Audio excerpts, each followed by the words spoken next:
Actually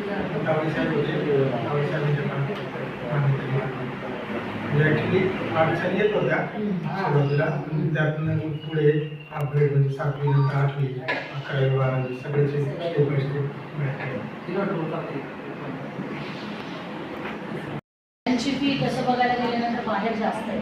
कारण म्हणजे त्यांनी 15,000ची बुक्स आपल्याला फ्री आहे. त्यानंतर 90 तारखेच्या पुढे जी मुलं आहेत त्यांना आपण 4,000च ॲडमिशन देतो 11वी 12वी. आणि बाकी याची जी कॉलेजची फी 25,000 नाही ना, तर ती 21,000 त्यांना आपण स्कॉलरशिप देतो. जर ती नंबरच्या पुढच्या दहावीचे रिझल्ट आल्यावर ॲक्च्युली का तर सगळं म्हणजे ॲडमिशनसाठी नाहीच, पण फक्त आपल्या शाळेची माहिती व्यवस्थित बाहेर पोहोचावी हा हेतू आहे त्यामध्ये. आणि इतरांना कसं जर समजा शहरासारख्या ठिकाणी हे शिक्षण मिळत असेल तर मग नक्कीच सगळ्यांना याचा फायदा झाला पाहिजे हा एक त्यामागचा हेतू आहे. आमची जवळ संख्या बरीच राहिली आहे. म्हणजे आता आमचं जे काही सेमी विभाग आहे त्या सेमी विभागामध्ये 40,000 पलीकडे आहे. ॲक्च्युली का तर सगळं म्हणजे ॲडमिशनसाठी नाहीच, पण फक्त आपल्या शाळेची माहिती व्यवस्थित बाहेर पोहोचावी हा हेतू आहे त्यामध्ये. आणि इतरांना कसं जर समजा शहरासारख्या ठिकाणी हे शिक्षण मिळत असेल तर मग नक्कीच सगळ्यांना याचा फायदा झाला पाहिजे हा एक त्यामागचा हेतू आहे. त्यांची फी तसं बघायला गेल्यानंतर बाहेर जास्त आहे. कारण म्हणजे त्यांनी 15,000ची बुक्स आपल्याला फ्री आहे. त्यानंतर 90 तारखेच्या पुढे जी मुलं आहेत त्यांना आपण 4,000च ॲडमिशन देतो 11वी 12वी. आणि बाकी याची जी कॉलेजची फी 25,000 नाही ना, तर ती 21,000 त्यांना आपण स्कॉलरशिप देतो. जर ती नंबरच्या पुढच्या दहावीचे रिझल्ट आल्यावर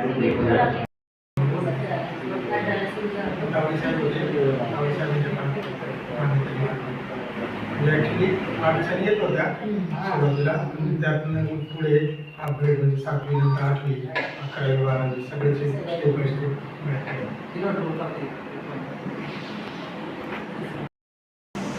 शिकवली जातात. ग्रामीण भागातील विद्यार्थ्यांना घडवण्याचं काम आज ज्ञानगंगा करते आहे. अगदी रावसाहेब मला आठवतं, म्हणजे मी सुद्धा बाहेरगावी शिक्षण घेतलेला मुलगा आहे. 5वी ते 7वी सगळं हे शिक्षण घेत असताना एक सुविधा जी उपलब्ध व्हावी ती मनापासून एक खंत असायची की शिरूरसारख्या ठिकाणी चांगलं एखादं कॉलेज असावं, चांगली संस्था असावी. आज शिकवली जातात. ग्रामीण भागातील विद्यार्थ्यांना घडवण्याचं काम आज ज्ञानगंगा करते आहे.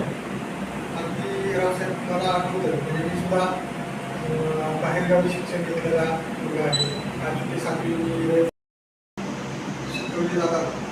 ग्रामीण भागातील विद्यार्थ्यांना घडवण्याचं काम आज ज्ञानगंगा करते आहे. अगदी रावसाहेब मला आठवतं, म्हणजे मी सुद्धा बाहेरगावी शिक्षण घेतलेला मुलगा आहे. 5वी ते 7वी सगळं हे शिक्षण घेत असताना एक सुविधा जी उपलब्ध व्हावी ती मनापासून एक खंत असायची की शिरूरसारख्या ठिकाणी चांगलं एखादं कॉलेज असावं, चांगली संस्था असावी. आज सगळं हे शिक्षण घेत असताना एक सुविधा जी उपलब्ध व्हावी ती मनापासून एक खंत असायची की शिरूरसारख्या ठिकाणी चांगलं एखादं कॉलेज असावं, चांगली संस्था असावी. आज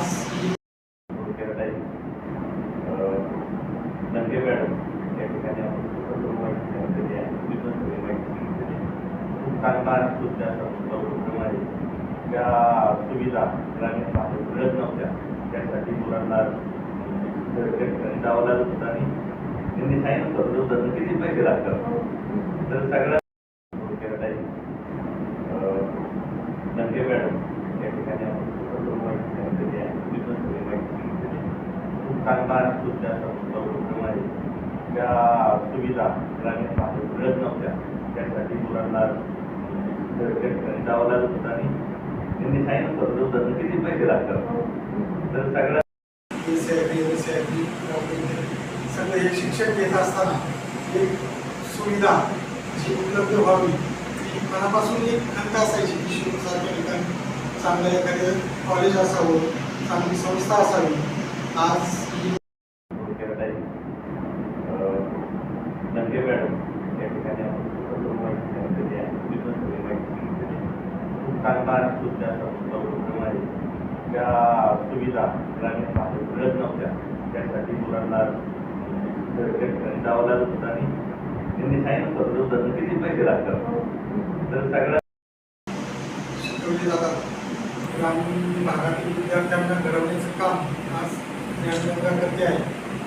अगदी रावसाहेब मला आठवतं म्हणजे मी सुद्धा बाहेरगावी शिक्षण घेतलेला मुलगा आहे. 5वी ते 7वी आणि त्यांनी भरपूर अशी त्यांच्या संस्थेची माहिती दिली. तर खरोखर म्हणजे एक चांगला उपक्रम आहे आणि शक्यतो म्हणजे जितके लोकांना म्हणजे समजा त्यांची आकर आहे त्या लोकांना आणि त्यांनी भरपूर अशी त्यांच्या संस्थेची माहिती दिली. तर खरोखर म्हणजे एक चांगला उपक्रम आहे आणि शक्यतो म्हणजे जितके लोकांना म्हणजे समजा त्यांची आकर आहे त्या लोकांना आणि त्यांनी भरपूर अशी त्यांच्या संस्थेची माहिती दिली. तर खरोखर म्हणजे एक चांगला उपक्रम आहे आणि शक्यतो म्हणजे जितके लोकांना म्हणजे समजा त्यांची आकर आहे त्या लोकांना